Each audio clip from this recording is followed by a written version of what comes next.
আপনাকে যারা সংবিধান নিয়ে কথা বলবেন আগে তাদের উপরে ফার্জে আইন হলো সংবিধান কি এটা জানা।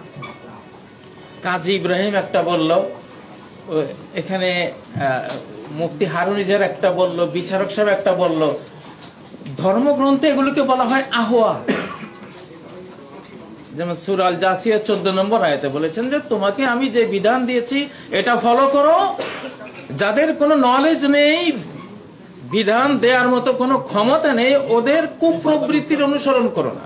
এখন এলজিবিটি কিউ যেটা একটা কুপ্রবৃত্তি, এখন মানুষ যখন বিধাতা সাজে তখন সে তার কুপ্রবৃত্তি সংবিধান রূপে মানব সমাজের উপরে চালিয়ে দেয়। যাই হোক, তো আসলে আমরা যেই বাংলাদেশ গড়তে চাই, আমরা 47-এর চেতনা নিয়ে এই মানচিত্র যে টিআলি, বগুড়ার মোহাম্মদ আলী, ব্রাহ্মণবাড়িয়ার টিআলি আর খুলনার খানে সবুর, এই তিনজন তো এই মানচিত্র এঁকেছিলেন। তিনজনে তো মুসলিম, তারা একটা ইসলামী মানচিত্র তারা তৈরি করেছিলেন এবং বাংলাদেশ সংবিধানে লেখা আছে 47-এর ওই মানচিত্রই স্বাধীন বাংলাদেশের মানচিত্র। তো সাংবিধানিক ভাবে তো সত্য, তো সেটাই তো মূল। মোহাম্মদ আলী জিন্নাহ সাহেবকে প্রশ্ন করা হয়েছিল, আপনি যে একটা পাকিস্তান নামক রাষ্ট্র, পাকিস্তান মানে আমরা বাঙালিদের এই অংশটা, এটাও তখন আমরা সংগ্রাম করে পাকিস্তান নিয়েছি, শেখ মুজিবুর রহমান সহ এই দেশের আপামর জনগোষ্ঠীর সংগ্রামে এই পাকিস্তান তৈরি হয়েছে, আমরা এই অংশ নিয়েছি, ওরা ওই অংশ নিয়েছে।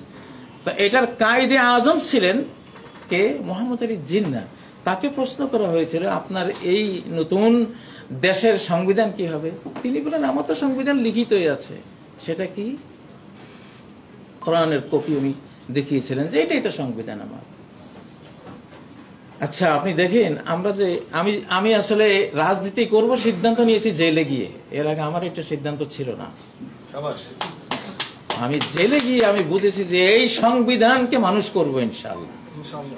এই সংবিধানকে চেঙ্গিস খান হতে দেব না, হালাকু খান হতে দেব না। এই চেঙ্গিস খানকে এই সংবিধানকে ন্যায় পরায়ণ করে ছাড়বো আমরা। দেখুন, দাউদ আলাইহিস সালাম, সুলাইমান আলাইহিস সালাম, ওনারা সারা ওয়ার্ল্ডের শাসক। ওনার সুপ্রিম কোর্টে দুইজন বাদী আসলো, এটা সূরা সাদের মধ্যে, এগুলি ধর্মগ্রন্থের কথা, মানে মূল সংবিধানের কথা। তো দুইজন বাদী এসে বলছে, হে দাউদ, আমরা দুজন বাদী বিবাদী, আমরা একজন আরেকজনের উপরে অন্যায় করেছি। মেনশন করছে না যে আমরা কি করি। বাদী একজন সজ্জন, উনি খুব আইন পালন করেওয়ালা, উনি রাষ্ট্রের খুব ভালো উপকারী একটা মানুষ, আর বিবাদী উনি আইন বিরোধী, উনি দেশের জন্য ক্ষতিকর, এটা সেটা একটা দুর্না। মানে আপনি তো বিচার চাওয়ার আগেই বিচার করেই ফেললেন। এই যে একটা অন্যায় শিকার হলাম আমরা। ওনারা বলছে যে আমরা দুইজন বাদী বিবাদী, আমরা কে কার উপরে জুলুম করছি আমরা কিন্তু বুঝতে পারছি না। কে যে এখানে জালিম, কে মজলুম, আমরা কিন্তু বুঝতে পারছি না। আপনার কাছে এসেছি, আপনি সত্য সত্য বিচার করে বলে দিবেন আমরা কে মজলুম আর কে জালিম। আচ্ছা, সেখানে অ্যাড্রেসটা কি? ইন্না হাযা আখি, এই বিবাদী আমার ভ্রাতা, আমার ভাই। আপনি সম্বোধনটা দেখেন, মানবিকতা দেখেন, ইনসাফটা দেখেন। তো আমি আসলে যারা আজকে এটা আয়োজন করেছেন, ওনাদের এক বক্তব্যের মধ্যে ওনারা প্রতিকৃতির কথা, আমি শুধু প্রতিকৃতি নিয়ে একটু কথা বলবো আপনাদের। আসলে আমরা যে বিধানগুলো এখানে আনবো, এটা আমাদের হেয়ার অ্যান্ড হেয়ার আফটারের সাথে জড়িত। আমাদের এই মজলিসে আমাদের জান্নাত জাহান্নাম ফয়সালা হচ্ছে। আমরা কে কি বলছি, রেকর্ডাররা সব রেকর্ড করতেছে। আল্লাহ তাআলা 3000 বছর ফেরাউনের লাশ লুকিয়ে রাখার পরে 3000 বছর পরে 1881 সালে ফেরাউনের লাশ তুলে দিয়েছেন, যে বিধাতা হয়েছিল, আনা রব্বুকুমুল আ'লা, আমি তো তোমাদের বড় বিধানদাতা। তার লাশটা কেন তুলেছেন? আপনাদেরকে দেখাবার জন্য যে বিধাতা সাজবেন না কেউ, তাহলে ওই ফেরাউনের পরিণতি ঘটিয়ে দেব। এটা এখন 3000 বছর পরে এটা তুলেছেন। মুসা আলাইহিস সালামের জাহাজ 7000 বছর পরে তুলে এনেছেন, তাও 1883 খ্রিস্টাব্দে। কেন আমাদের এই সময়ে? এই জন্যই প্রিয় বন্ধুরা, তো এখানে আপনারা একটা জায়গায় আছে যে প্রতিকৃতি, কারো প্রতিকৃতি এটা ঐচ্ছিক, ছবি রাখলে রাখতে পারবেন, এটা ধর্মীয় অনুশাসনের সাথে যায় না, এটা ঐচ্ছিক হবে না।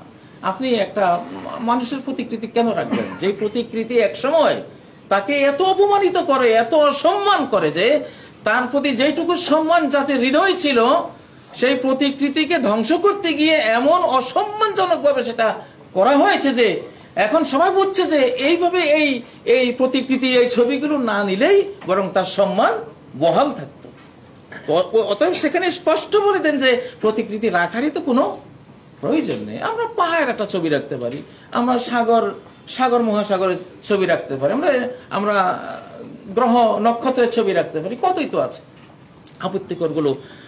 তো আসলে মূলত কি সংবিধান কি জিনিস আর কুপ্রবৃত্তি কি জিনিস, আমরা আমাদের 104টা আসমান থেকে আসা সংবিধান যদি আমরা স্টাডি করি তখন ভুলগুলো আমরা ধরতে পারবো। এটা উল্লেখ করার দরকার নাই যেটা কোরআনে আছে, এটা উল্লেখ করার দরকার নাই যেটা হাদিসে আছে। আপনি ওখান থেকে ন্যায় কি অন্যায় কি ন্যায় বিচার কি আপনি সেই জ্ঞানটা পেলে আপনি নিজ মাতৃভাষায় সংবিধানটা সুন্দরভাবে জুলুম মুক্ত করে আপনি দিতে পারবেন। দেখো আমি আরেকটা এক্সাম্পল দিয়ে শেষ করছি, যদিও সময়টা আগে চলে গেছে। যেমন মহিলাদেরকে জেলখানায় নেয়া, আমি দেখেছি মহিলারা জেলে গেলে হয় পুলিশের খাদ্য হয় আর না হয় জিন জাতির খাদ্য হয়।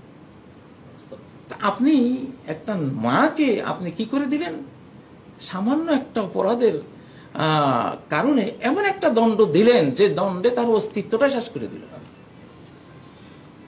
ধর্মগ্রন্থে কি আছে, আমসিকু হুন্না বিল বুয়ুত, নারীরা অপরাধ করেছে গৃহবন্দী রেখো, তার ঘরেই গৃহবন্দী রেখো। তার মাতৃত্ব, তার নারী সত্তা রক্ষার জন্য এটা সেফটি, তার বাবা আছে, তার ভাই আছে, তার স্বামী আছে, তাদের নজরে থাকলো, বাট সবাই আইনের প্রতি শ্রদ্ধাশীল, গৃহবন্দীরা। আরেকটা এক্সাম্পল দিয়ে শেষ করছি যে স্বামী স্ত্রীর এই যে ইমোশনাল ওয়ার্ল্ড, পরিবারটা টোটাল ইমোশনাল।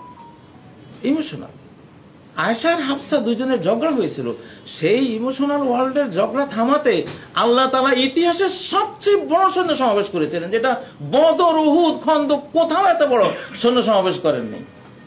সর্বোচ্চ সৈন্য সমাবেশ বদর যুদ্ধে করেছিলেন 5000 অ্যাঞ্জেল ফোর্স, ফেরেশতা বাহিনী উনি দিয়েছিলেন।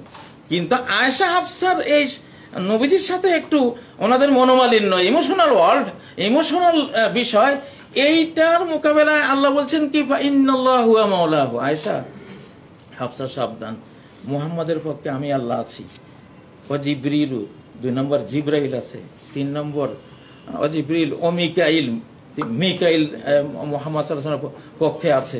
4 নম্বর ও সালেহুল মুমিনিন, সারা ওয়ার্ল্ডের সমস্ত নেককার ঈমানদাররা মুহাম্মদ সাল্লাল্লাহু আলাইহি ওয়াসাল্লামের পক্ষে আছে।